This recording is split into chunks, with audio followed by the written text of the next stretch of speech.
Pendant un long moment, la planète football était en suspens. Est-ce que toi, le foot, ça t'avait vraiment manqué pendant cette période? Alors, le foot m'a manqué de ne pas aller sur les terrains, de ne pas voir toute l'activité du football. Oui, ça manquait, mais j'ai eu du mal en fait à re-regarder du football dans les stades vides parce que j'avais le sentiment qu'il manquait quelque chose. Et justement, toi, au début de ta carrière, tu étais vraiment une grande passionnée d'automobile. Pourquoi ce sport, il te fascinait autant? Quand j'étais adolescente, j'étais amoureuse d'Ayrton Senna, le grand pilote brésilien, parce que alors j'aimais la vitesse, j'aimais regarder les grands prix avec mon frère. Et Ayrton Senna, il avait toujours son drapeau du Brésil, il avait quelque chose de mystique, donc je suis tombée amoureuse de la Formule 1 au travers d'Ayrton Senna. Et justement, en 2009, après, tu t'envoles en Italie pour 4 ans et tu travailles pour Sky Sport. À ce moment-là, qu'est-ce que t'as apporté cette expérience à l'étranger? Ça a changé ma vie en fait. Ça a changé ma vie parce que quand j'étais en France, j'étais pigiste, je travaillais un petit peu pour TF1, pour la F1, puis je faisais des petites choses à côté. Et quand du jour au lendemain, je pars dans un autre pays avec une responsabilité plus grande, puisque je présentais moi la F1 et une Française qui présente la F1 en Italie avec les rapports avec Ferrari, c'est toujours un petit peu étrange.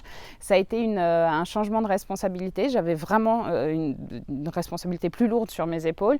J'avais l'obligation de parler dans une langue qui n'était pas la mienne, donc ça fait forcément une gymnastique intellectuelle un petit peu différente.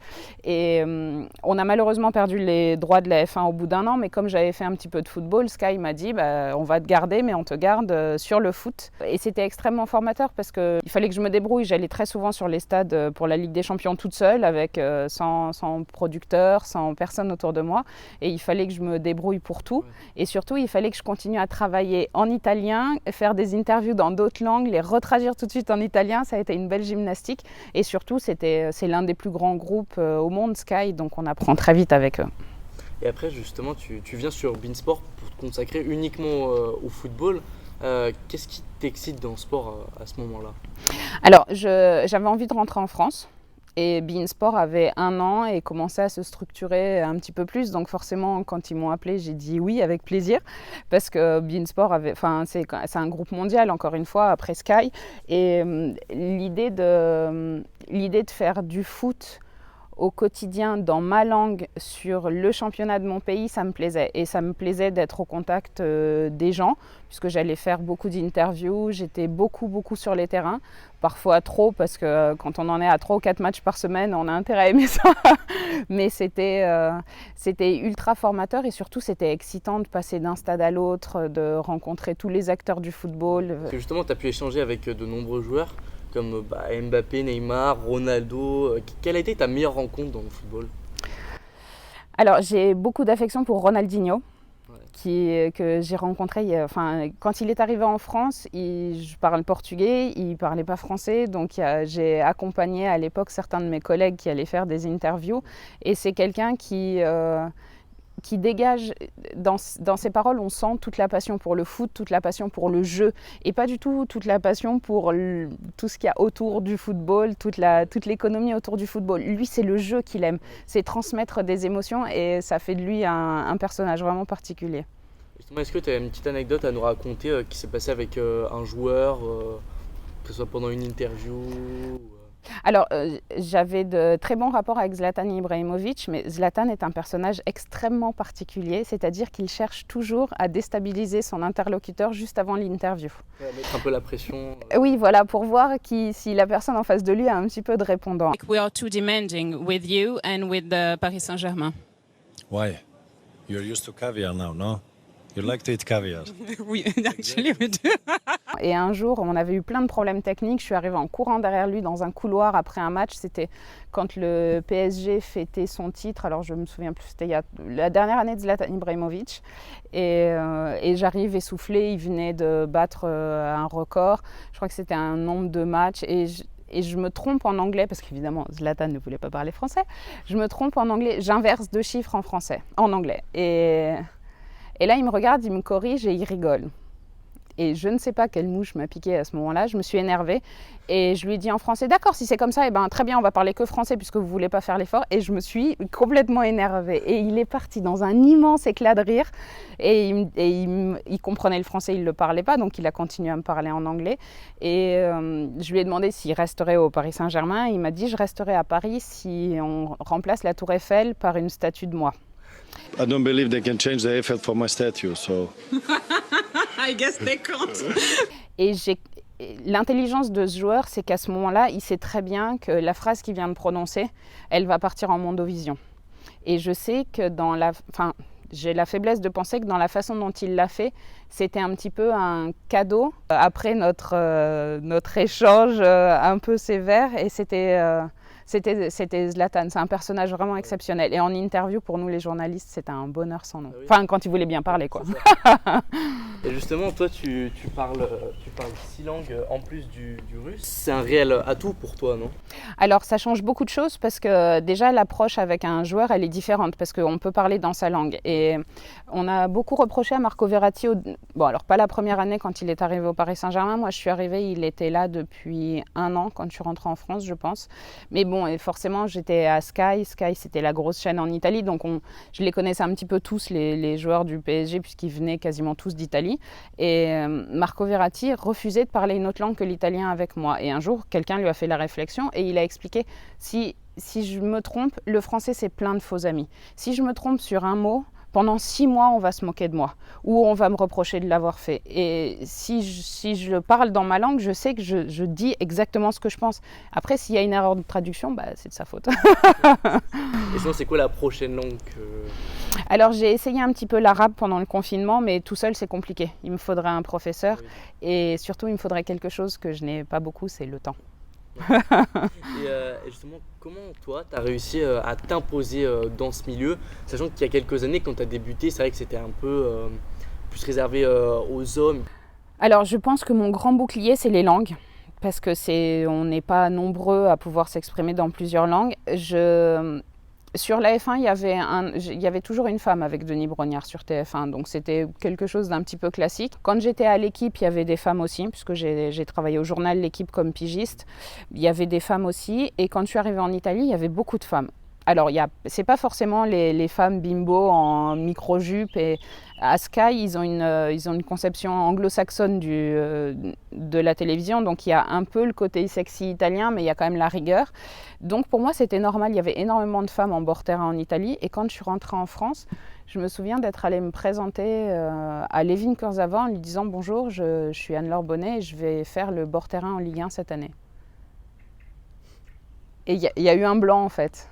Et il m'a dit d'accord, il était tout jeune, donc je ne sais pas s'il était surpris que ce soit une femme, surpris que j'aille me présenter, mais ça me paraissait la moindre des choses, puisque c'est tombé sur lui. Et je me suis dit, peut-être qu'en fait c'est différent. Et j'ai commencé à recevoir plein de demandes d'interviews sur le fait d'être une femme dans le foot. Et là, j'ai réalisé effectivement que j'étais une femme dans le foot, parce que pour moi, j'étais juste une journaliste, j'avais jamais vraiment fait la différence. Mais je le revendique. C'est-à-dire que je suis une femme, j'ai souvent un point de vue différent, j'ai une approche différente. J'ai jamais rêvé d'être joueur de foot, donc j'ai pas une jalousie cachée ou une envie d'être à leur place. J'ai beaucoup d'admiration pour les athlètes et je pense qu'effectivement, on a une façon de s'exprimer peut-être plus ronde, plus féminine. Je ne sais pas si c'est un atout ou un défaut. Je considère que c'est un atout, mais sans doute parce que je suis une femme.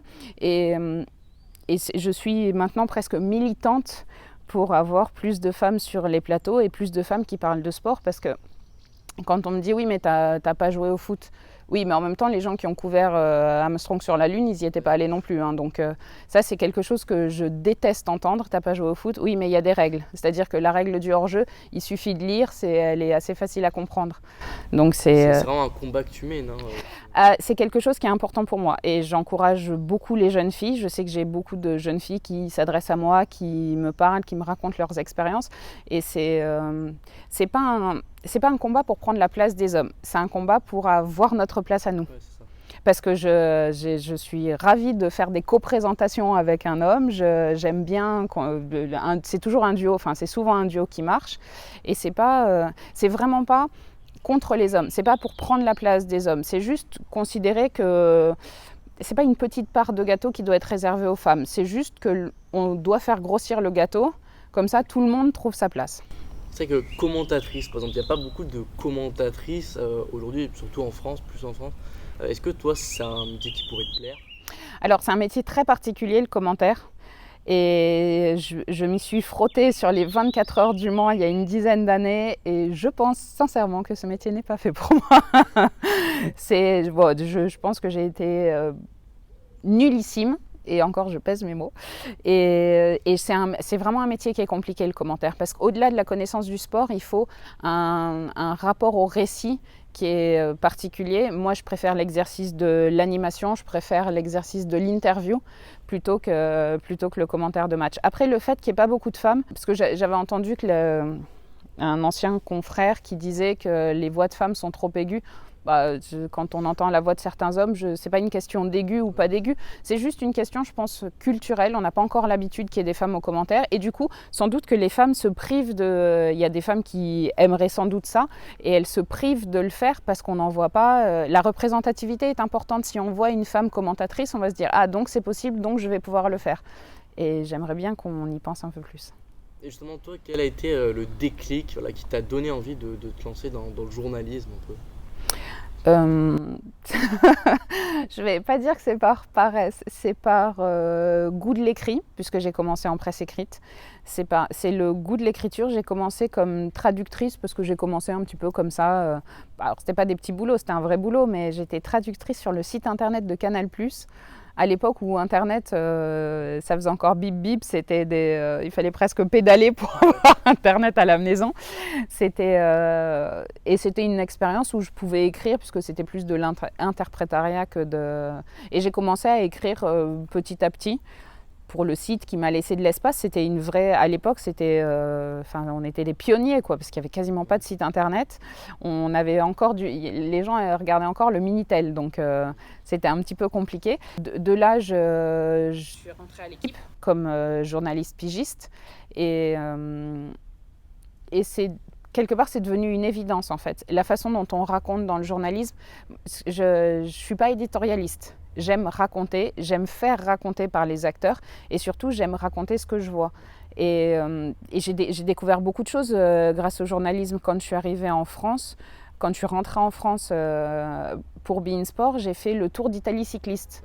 Et avant, je leur ai dit, je n'ai jamais vu une course cycliste de ma vie. Je veux bien travailler, je vais travailler, mais ils m'ont dit non, mais c'est pas grave. Bon, après c'était le Tour d'Italie, moi je vivais là-bas. Et je me suis rendu compte qu'en travaillant, en écoutant, en s'adressant aux acteurs du sport, en ayant l'humilité de leur dire « je ne sais pas ». Tout le monde m'a bien accueilli et après j'avais les commentaires de toute la course dans les oreilles, les commentateurs, j'entendais tout ce qu'ils disaient, donc c'était facile avec leur récit de comprendre ce qui se passait, de comprendre les stratégies et du coup de poser les bonnes questions. Et j'ai fait illusion, c'est de la prestidigitation presque, mais c'est ce que j'aime dans le journalisme, raconter ce qui se passe. Donner la possibilité aux gens de raconter ce qu'ils vivent, essayer de voir d'autres points de vue, essayer de se dire que ce qu'on voit, c'est pas forcément la réalité. C'est ce qui est d'ailleurs assez difficile aujourd'hui avec les réseaux sociaux, parce que les gens pensent que si c'est écrit sur l'un des nombreux réseaux sociaux, c'est vrai. Mais la vérité, elle est différente. Il faut aussi prendre des angles différents. Peut-être qu'être une femme sur le football, ça permettait aussi d'avoir une approche différente, parce que je ne pose pas des questions en mordant. Elles peuvent parfois être désagréables, mais elles ne le sont jamais ni avec un fond méchant, ni avec de l'agressivité. Et pour moi, c'est aussi ça le journalisme. Il n'y a pas besoin d'agresser l'autre pour obtenir une réponse. Et je le fais d'autant plus que moi, si on me pose une question en m'agressant, je ne réponds pas. Un bon journaliste, un bon reporter, finalement. Oui, et puis surtout, respecter l'autre, l'admirer. Alors, le fait de parler sa langue, déjà, c'est pour moi une forme de respect. C'est aller vers l'autre, non pas pour essayer de lui voler quelque chose, mais pour qu'il ait envie de nous le donner. Un sentiment, une émotion, que lui, vraiment, ait envie de nous le donner et pas seulement le lui arracher. C'est comme ça que je vois un bon reporter. Et c'est vrai qu'à l'écran, on te voit, t'incarnes un peu comme une mélancolie joyeuse, j'ai l'impression. Est-ce que c'est important pour toi, cette image que tu donnes à la télé? Alors, c'est très étrange, sa mélancolie joyeuse.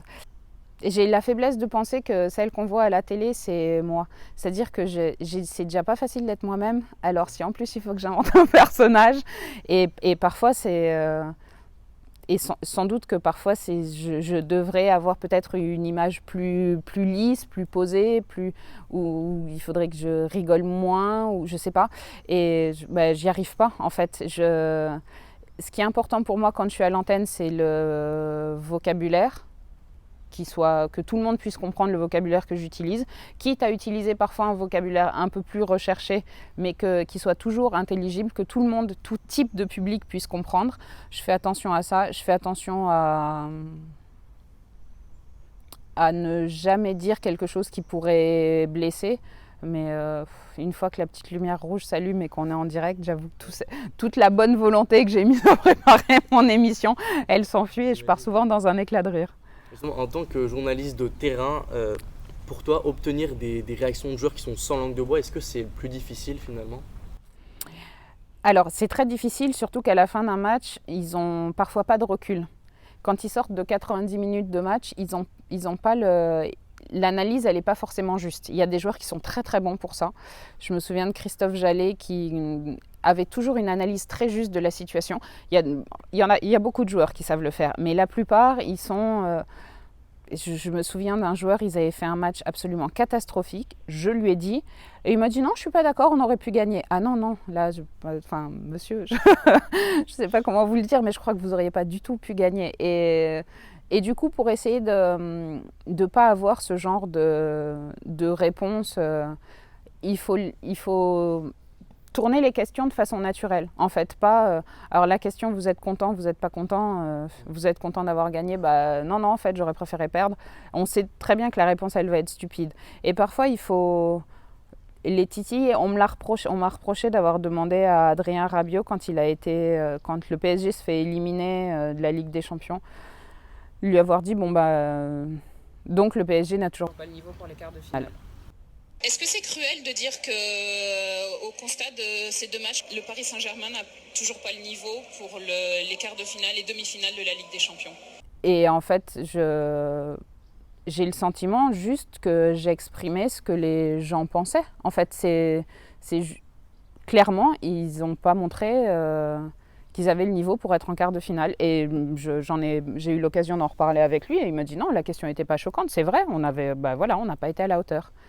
Et en fait, en essayant de déplacer la perspective, parce que effectivement, quand c'est une élimination, on aurait pu revenir tout de suite sur le match, mais on va pas commencer une interview en disant à telle minute, si vous aviez fait ça, déjà j'en sais rien parce qu'on va pas refaire l'histoire, et je préfère l'émotion de l'élimination, l'émotion de la colère aussi, parce qu'il s'était souvent mis en colère, et c'est sur les émotions qu'il faut aller les chercher à ce moment-là. Et toi, tu as été présente au bord de beaucoup de terrains en France, en Europe. C'est quoi pour toi le meilleur public de France et d'Europe?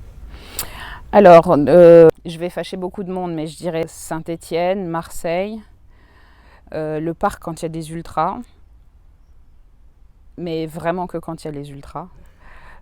Lens qui revient en Ligue 1, pour notre plus grand plaisir d'ailleurs. Et le public lyonnais sur des matchs de Ligue des Champions avait été impressionnant. Je pense que c'est ça. Et en Europe, c'est Dortmund, clairement. Dortmund, pour moi, c'est un stade extraordinaire. Déjà parce que j'y ai beaucoup de souvenirs.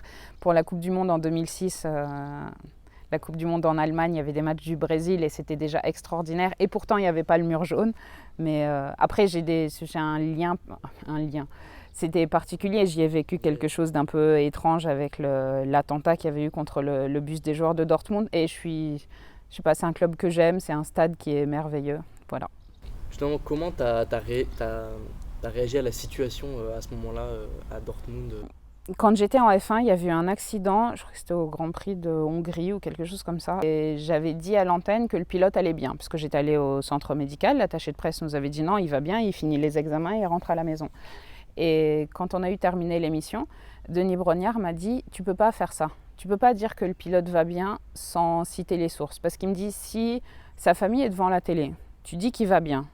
Et qu'en rentrant chez lui, il fait une hémorragie interne et il décède. Tu fais quoi? Qui a dit qu'il allait bien? Bah, c'est toi. » Et c'était la meilleure leçon de journalisme que j'ai reçue de ma vie. Et donc, quand il se passe ça à Dortmund, nous sommes une télévision française. Il n'y a pas énormément de télévision sur place, mais le public qui nous regarde, c'est un public français. Donc je pense d'abord, bêtement, mais je ne sais pas, la tante d'Aubameyang, le cousin de Rafael Guerreiro, qui étaient les deux joueurs qui avaient évolué en France et dont la famille vit en France. Et je me dis, il faut des nouvelles de ces deux joueurs-là. Sans vouloir mépriser les autres joueurs, c'est juste que je pense aux gens qui regardent. Et surtout essayer de savoir la vérité. J'ai eu la chance d'avoir des nouvelles d'Aubameyang et de Guerreiro via un agent qui l'avait eu au téléphone. Donc j'étais sûre qu'eux étaient en sécurité, qu'ils n'étaient pas blessés. Et pour le reste, je ne savais pas. Parce qu'il y avait la rumeur de Marc Bartra blessé, mais c'était une rumeur.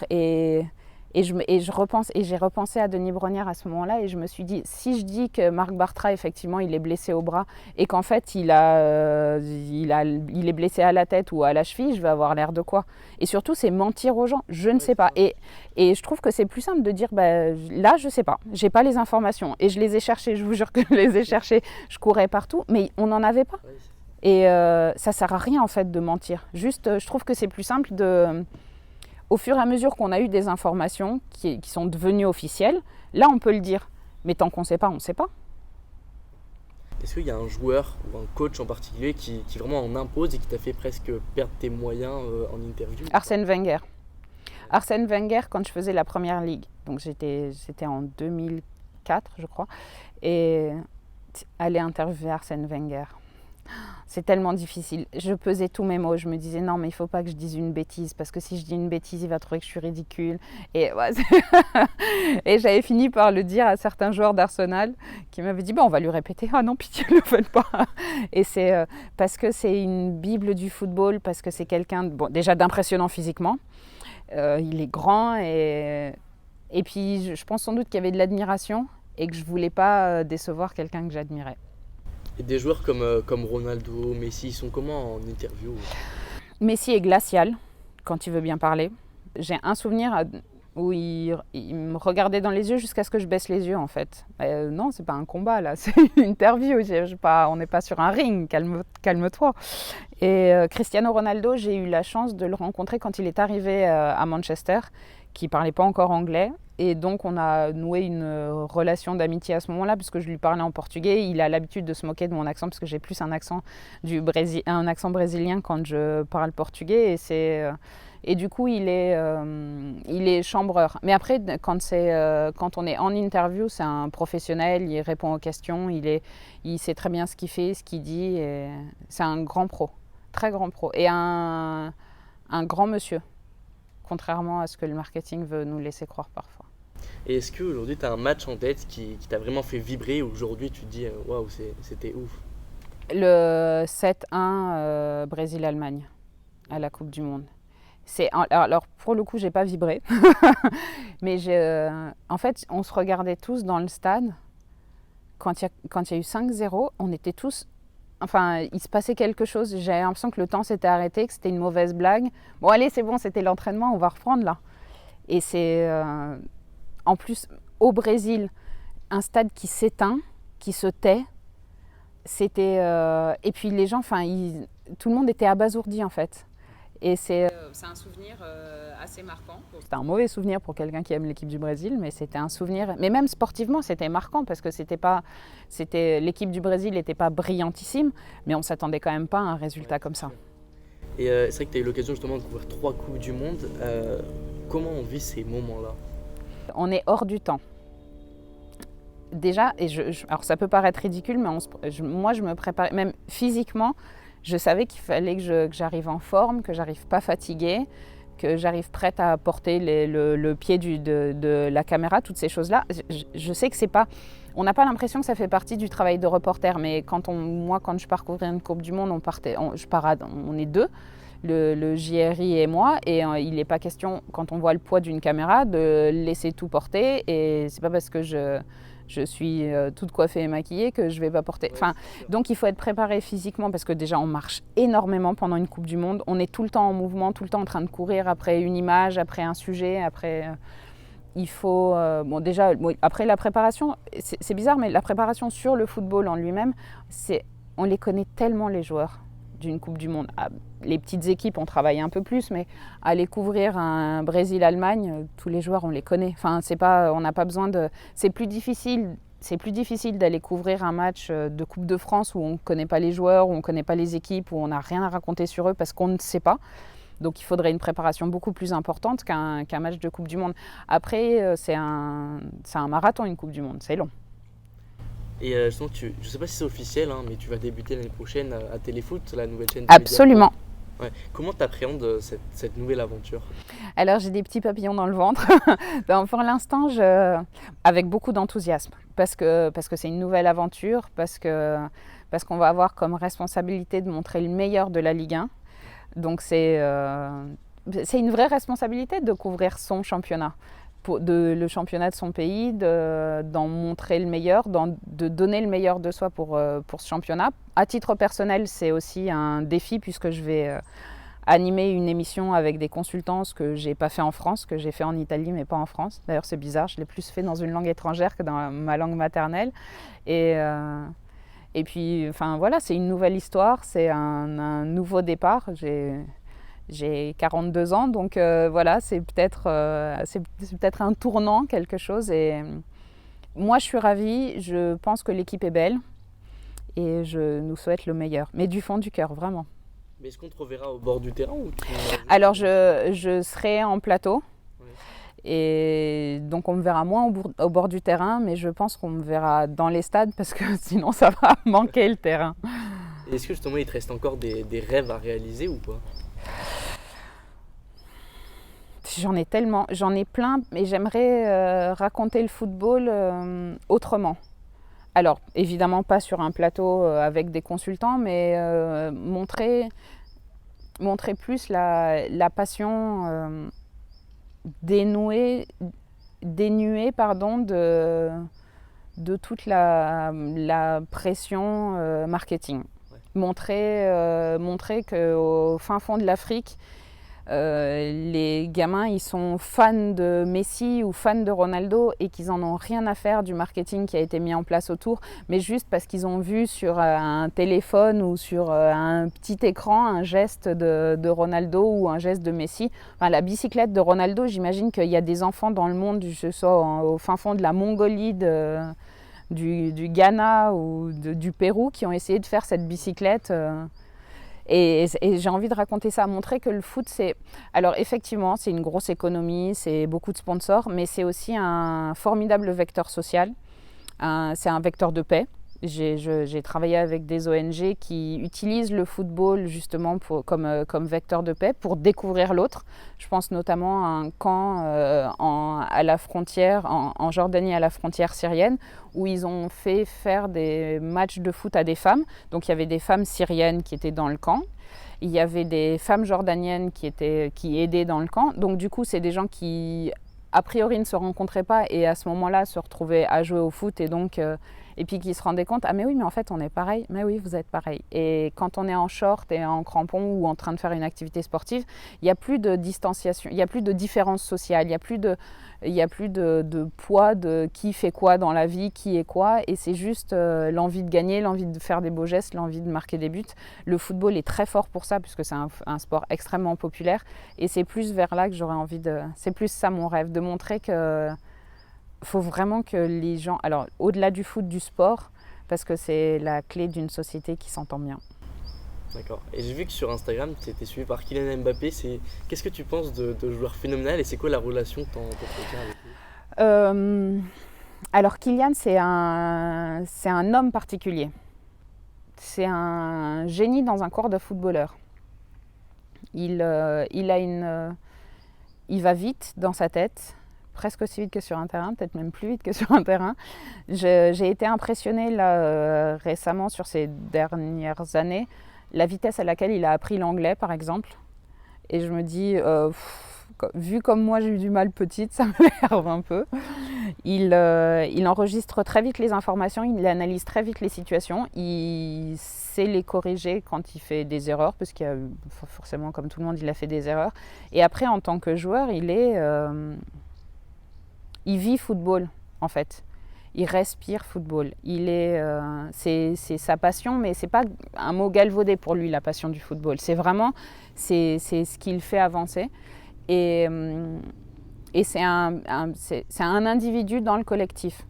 Parce qu'il est, alors je ne sais pas s'il sera un capitaine très bavard, mais il aime galvaniser les autres, il aime créer une équipe autour de lui pour gagner, parce qu'en fait je pense que la seule chose qui l'intéresse, ce jeune homme, c'est gagner.